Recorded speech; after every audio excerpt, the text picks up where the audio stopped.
Hi guys, welcome back.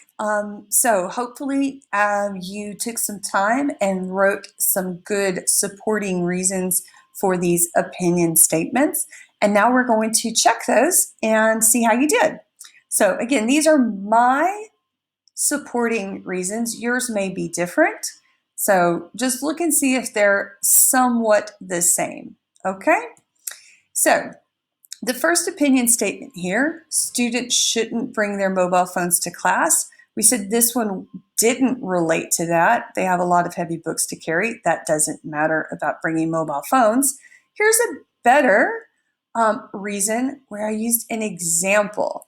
Mobile phones are distracting for students and they won't concentrate on their lessons. So here's an example of why students shouldn't bring their phones, because they won't concentrate. So again, we've used similar language, vocabulary, right? Mobile phones, students, students, students. We've also used that negative here and negative here because we're talking about why they should not do a thing.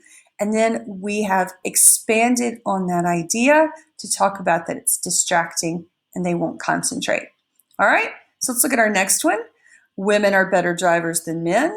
And then we said this one wasn't good because it doesn't really relate to why women are better drivers. It doesn't explain that.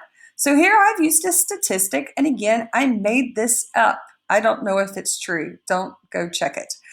Women have 75% fewer traffic accidents and get fewer traffic tickets. So this is a direct support of why women are better drivers. Well, they get in fewer accidents. This supports this idea. All right, let's look at that number 7 about attendance at universities should be optional. We said students won't go to class. We said that's actually the opposite idea. That's not a good support because it's opposite of what it's saying here. And so here I've used an explanation of why why attendance should be optional. We can explain that university students are adults and can decide if they need to attend class or not, right? We've even used an if clause there as well. So we've explained why it should be optional, because university students are adults, right? And they can decide for themselves. So let's look at our last example here. We should have separate universities for boys and girls. And again, we said this supporting reason doesn't really explain that. Many boys study hard only for a few days. That doesn't tell me why boys should be separate from girls. It's just telling me about boys' study habits, which I don't think is true. Yeah, guys? I think you're probably better than that.